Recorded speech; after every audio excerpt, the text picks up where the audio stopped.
Magandang araw po muli sa ating mga tagapakinig at manonood. Welcome sa isa na namang makabuluhan at inspiradong episode ng Pamilyang Tagumpay.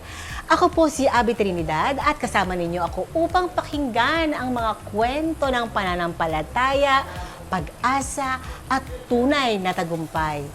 Ngayong araw, makikilala natin ang isang babaeng lingkod ng Diyos na hindi lamang nagtagumpay sa kanyang mga personal na laban sa buhay, kundi patuloy na ginagamit ang kanyang oras at lakas upang ipakilala si Kristo sa bawat taong kanyang nakakasalamuha. Isa siyang dating working student na nagsumikap para magtapos bilang CPA at nakapag-asawa ng isang engineer na kalaunan ay nag-pastor at sa ngayon ay masigasig sa ministeryo ng Panginoon. Mga kaibigan, samahan ninyo akong kilalanin si Miss Irene Estigoy o tinatawag namin siyang Mama Irene. Magandang araw, Mama Irene! Alam niyo po ba, hinintay ko po itong pagkakataon ito para ikaw ay makakwentuhan. At alam ko na maraming na-inspire at may inspire pa sa buhay ninyo. Mama Irene, sa ating unang pagkukwento, gusto ko muna ipakilala niyo ang sarili po ninyo sa ating mga nanonood ngayon. No? At ikwento po ninyo yung inyong experience simula kayo ay naging working student. Yan. Nung kayo ay kabataan pa. Yan. Si Mama Irene ay senior citizen, of course, no? 88 years old. 88 years old. Opo. At may ilang anak po? 8. 8 anak. Sige nga po, papakilala niyo po muna ang inyong sarili sa ating mga tagahanga po ninyo at nag-aabang sa inyong istorya. Mga anak, kahit pobre kayo, huwag ninyong isipin na wala kayong pag-asa.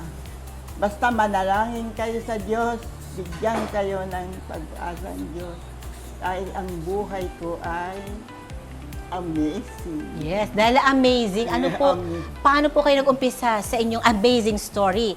Noong bago Second World War, ang nakita ko, 5 kaming magkakapatid. Ako lang ang babae.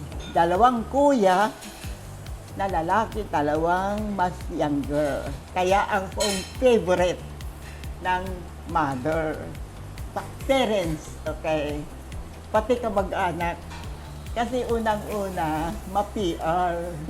Ang tawag nila sa akin, smiling girl. Smiling girl. Okay. Hindi nila ako nakita na nakasimangot. So, ayan, ang isang asset sa buhay ko, smiling girl. At hindi ako nawawala ng pag-asa. Opo. Always help may pag-asa. Noong bago Second World War, namatay ang mother namin. 5 years old lang ako. Mayroon akong kuya, mayroon mas bata sa akin. After 1 week na namatay yung mother na, namatay yung mas younger sa akin. Tapos, sumunod yung bunso. Kasi ganito pala, ang tinarga ng kuya ko yung bunso. Nag-cross sila sa kanal na may kawayan, nalaglag sila, namatay yung 1-year-old, more than 1-year-old. Kaya, 3 kaming natira. Noong elementary, valedictorian. Tapos, noong first year high school ako, nagkasakit ang father ko, akala ko mamatay na.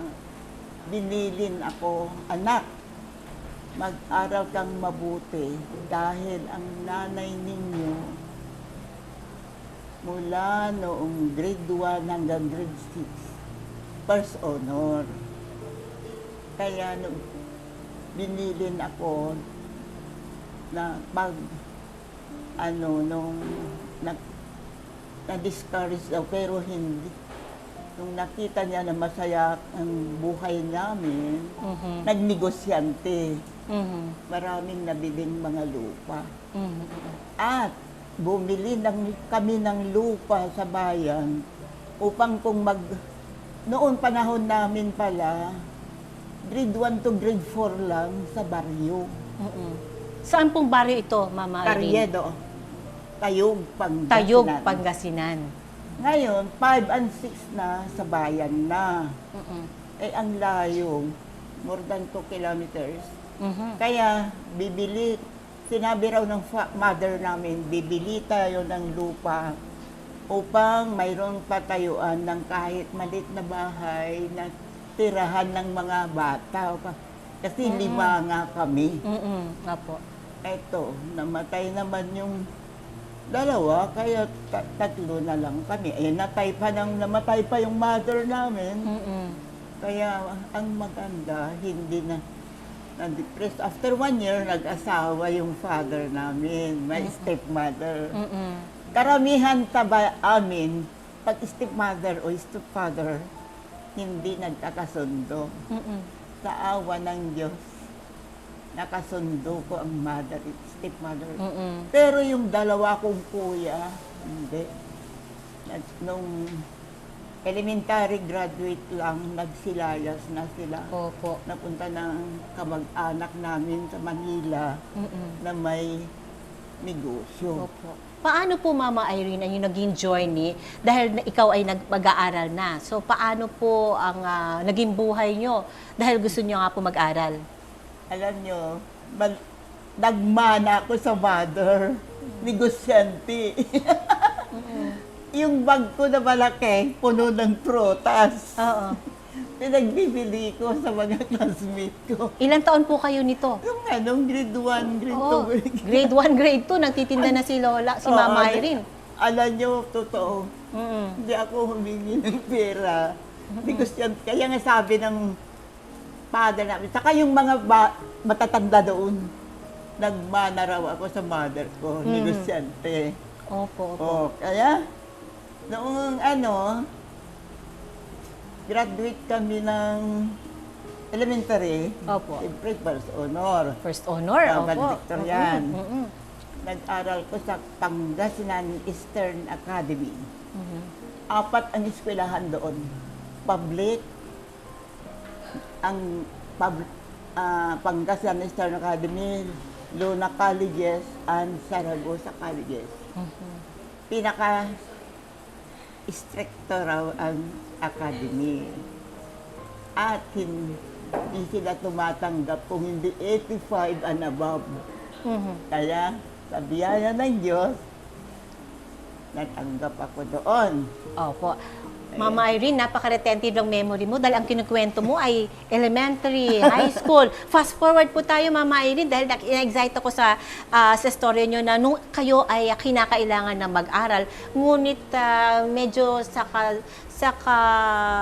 dahil sa kahirapan ba ng panahon na yon ay hindi nyo matustusan ang inyong pag-aaral. Ano po ba ang naging kwento ninyo noon?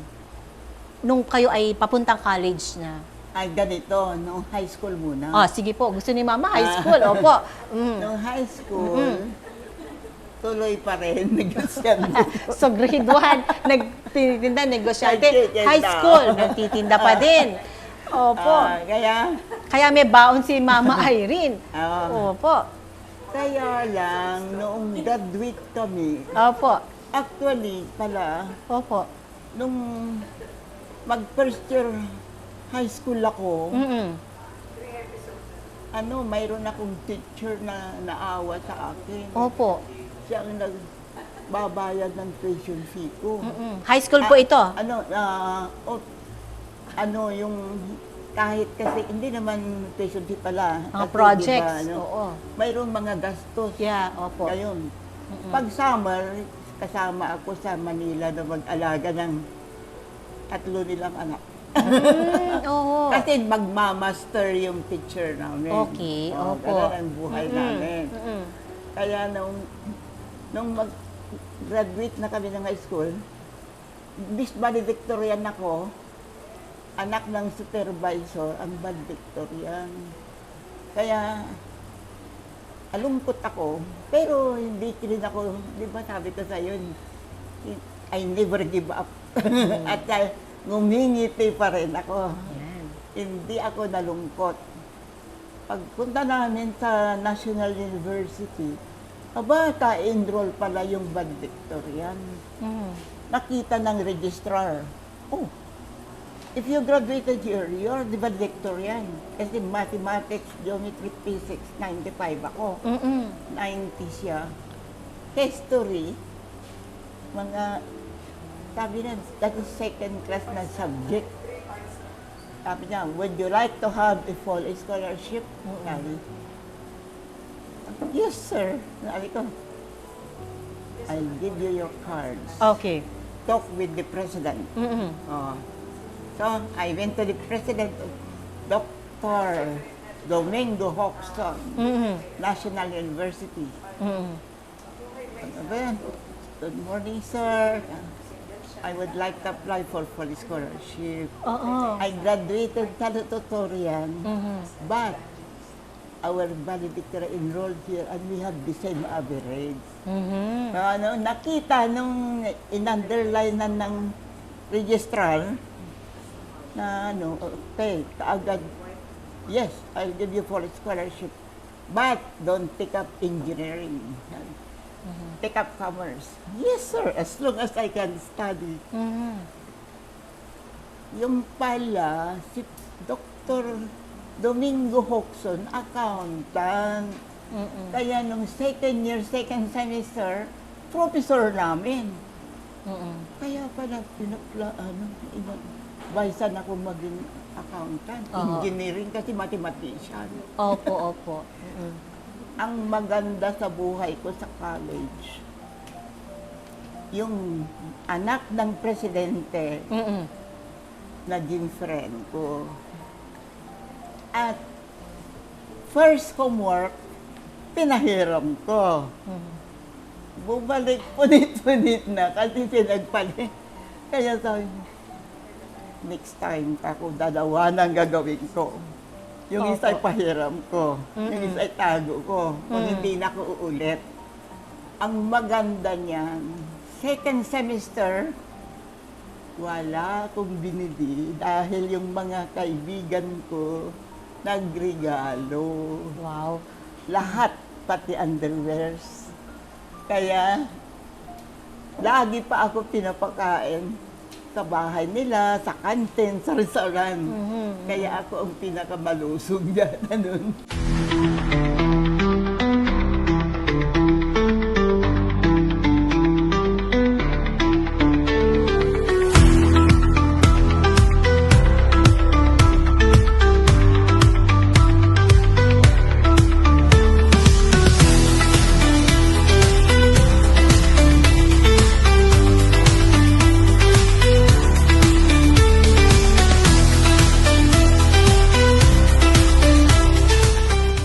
Sa Oh, boarding house. Alam mo, Mama Irene, na-realize ko habang tayo ay nag-uusap, napakagaling mong negotiator. Ikaw ay talagang napabilib mo yung professor mo hanggang ikaw ay nakapag-aral doon. At kayo rin po ay nakakuha ng favor sa mga Oo. classmates or mga kasama niyo sa school. So, ano na po ba yung pangarap niyo sana noon? Na kung ano po yung pinag-aaralan po ninyo, anong pangarap niyo sana na maging? Anong ambisyon niyo po sa inyong pag-aaral? Engineer. So, engineer, pero kayo po ay Pero naging naging accountant. accountant at Hindi hindi na... nga, advice ni President Hoxton. Yes. Take oo. up. Yes. Kaya submissive. Yes. So, submissive pa si Mama. Submissive, di ba? Sa mga gusto talagang ma-reach yung ambition, be submissive, ano? And after nung pagsasabit nyo sa gusto po ng President, ay natupad na rin po ang inyong, syempre, kailangan yung graduate, di ba, Mama? Oh. Oo. So, saan po kayo at ano po yung inyong journey after that po? Naging, ano po kayo? Full scholar. Full scholar. From what year po in college? From what year? Fourth ko lang hanggang graduate cum laude. Wow, cum laude, ma'am. Grabe, paano ba maging, how to be you, Mama Irene? So, naging cum laude pa siya, no? Wala, valedictorian siya ng elementary high school, naging cum laude pa ng college. At after nung nag-graduate po kayo, ano po yung, nag-take ba kayo ng board or ano? Ganito, pagka-graduate ko, Opo. sabi ng anak ng presidente, Opo. Irene, mag-review ka ng CPA, sabi ni Daddy. Sabi, hindi, wala akong pera. Mag-review, self-review, kasama, titira ka sa bahay. Sabi ko, oh. Eh, ako naman, buryugel lang, titira sa palasyo. Parang ano, pwede ba yung best friend ko? Kako na, taga-baryo rin. Oo, nag-iisa ako sa kwarto. Yung Katrina dyan, Okay. sabi dito. Mm-mm. Ang sarap ng buhay namin. Araw-araw ang digmaan. Umaga't gabi sumasabak sa laban. Dapat protektado ka outside at inside. Immune Advance contains 4 active ingredients gaya ng lagundi, malunggay, non-acidic vitamin C at zinc. Tulong pampatibay resistensya para tulong proteksyon. Isama pa ang proper diet at exercise. Para katawan ay handa, Immune Advance helps support a healthy immune system. Immune Advance ang sandata. No approved therapeutic claims. Ang Immune Advance ay hindi gamot at hindi dapat gamiting panggamot sa anumang uri ng sakit. Available in Shopee, Lazada, and other leading drugstores. Platinum Pro, ang bisa ng 600mg caplet at yerba buena, moringa, lagundi at vitamin C na mga go food for morning flexibility and whole day mobility. Kaya walang aray sa palaging pagkilos. Platinum Pro. Platinum Pro. Ang ibig niyo sabihin, Mama, in-invite kayo magstay sa bahay, tapos nagsama pa kayo ng isang kaibigan. Tama po ba yung sabi niyo kanina? Nag-invite kayo ng isang kaibigan para makasama niyo? Yun nga, yung Friend, ko best na friend. taga-Baryogan. Oh yes, baryo. Oo. Tabira kami doon. Opo. Ang sarap ng buhay namin. Wow, Weekend, pinapakain kami. Kung ang anong treatment ka anak nila, mga anak, marami Opo. rin silang anak eh. Kaya ngayon karoon ako ng maganda palang maraming anak. Oh. Ayun, in weekends. And then, itong maganda. Nung tapos ng board exam,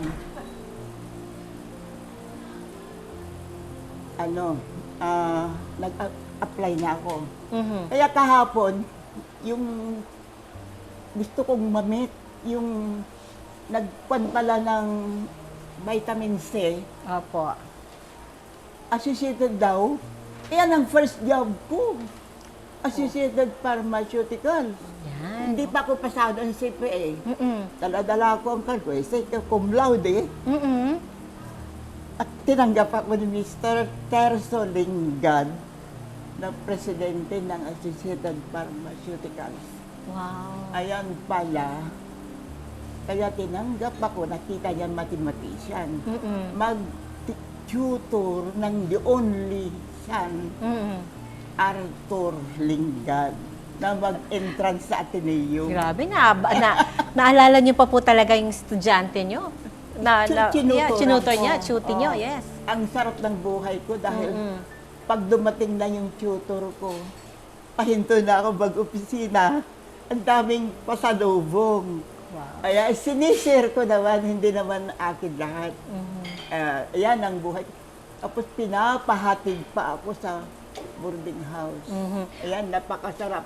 Talagang ang Diyos always na hindi pa naman ako born again noon, Catholic ko. Yeah, opo. Pero tuloy, ang number 1 na asset ko nga, yung smiling girl. Yes, smiling girl. So Mama Irene, para sa ating unang episode, ano po at kailan kayo naging CPA? 'Di ba? Ano po yung kwento nyo na yung time na naging CPA po kayo? Ganito. Nung bago pala ako nag-opisina, may naalala ko. Pinag-examine ako ng ETMET sa Fulbright Scholarship. Wow. Papuntang States. Wala akong boyfriend, pero marami nanligaw. Wow. Walang boyfriend pero marami nanliligaw. Opo. Yung nanliligaw sa akin, hinalikan ako. yung kanting talaman niya napunta ko States. Kaya Opo. Bakit kayo pumunta ng States? Kayo po ba ay magre-review or dahil sa board exam na darating po? it met San Paul, right? Yeah, opo. Oo. Yes, opo. Nahalikan ako. Oh, opo. Ay, parang ayoko. Sabi ng presidente, maghilamos ka lang. Pero parang ayoko. Ay, Opo. kayo to make this story short, Opo. pumayag na ako na Na? kasi nga, parang may kulang na. Pero hindi ko boyfriend. Yes. Pero opo. nung nagtrabaho ito sa Associated Pharmaceuticals, Apa. napakaganda. Oo. Ilan taon po kayo naging CPA, Mama? Mama Irene? Noon, graduate ako 21, nag-board exam ako. Ayun, 7 months ang review yata noon. Yes, Tapos, as- basta tuloy-tuloy eh. Yeah. Tapos, So yan po si Mama Irene na talaga nagsumikap at talagang hindi po siya nawala ng pag-asa. Sabi niya, hindi po siya nag-give up sa buhay hanggang nakarating po siya sa kanyang pangarap na maging CPA. Ganun ka-retentive ang memory ni Mama, kaya detalye po siya magkwento. Alam niyo, Mama Irene, bitinin po natin yung ating mga tagapakinig ngayon at itutuloy po natin ang ating kwentuhan sa susunod na episode para medyo mabitin naman sila sa inyong istorya. At alam ko na marami pong mag-aabang pa sa inyo. oo, totoo. Hindi ako nag-give up. Never. Ang kanta Never ko, give don't give up. Don't give up! Yan po si Mama Irene Ah, Estigoy. okay. Maraming salamat po, Miss Irene Estigoy, o Mama Irene, sa pagbabahagi ng inyong buhay at pananampalataya. Tunay pong nakaka-inspire ang inyong kwento. Mula sa pagiging working student, sa pagtatapos bilang CPA, mga kaibigan, isang paalala sa atin ang kanyang buhay na gaano man kahirap ang ating pinagdadaanan. Kapag ang Diyos, ang ating naging sandigan, laging may pag-asa at direksyon. At higit sa lahat, hindi nagtatapos ang ating misyon hanggat mayroon pang mga taong hindi nakakakilala sa Panginoon. Ako po muli si Abby Trinidad at ang inyong pamilyang tagumpay. Mga kwento ng pananampalataya, pag-asa at pag-ibig ng Diyos sa bawat pamilya. Hanggang sa susunod na episode, pagpalain po tayong lahat ng Panginoon. Tagumpay, kay Lord ang tiwala at tagumpay. Grounded in faith, love ang tunay.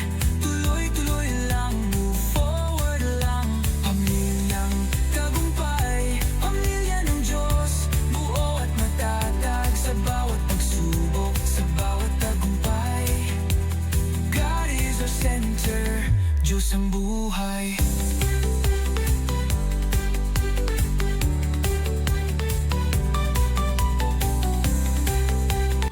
Hi everyone! Ako po si Doc Engineer Arnold Divina. At ako naman po si Aida Gonzalez and we are your hosts here on Tagumpay It's All Good. Dito sa channel ito, we bring you real stories, inspiring journeys, and good vibes na siguradong magpapalakas ng inyong umaga. Kaya naman, don't miss out. Follow and like us on Facebook. And don't forget to subscribe to our YouTube channel. Just search Tagumpay It's All Good. At syempre, share nyo na rin sa inyong pamilya, barkada at kapitbahay. Let's spread good news, good vibes, and God's goodness. Dahil sa Tagumpay, it's all good!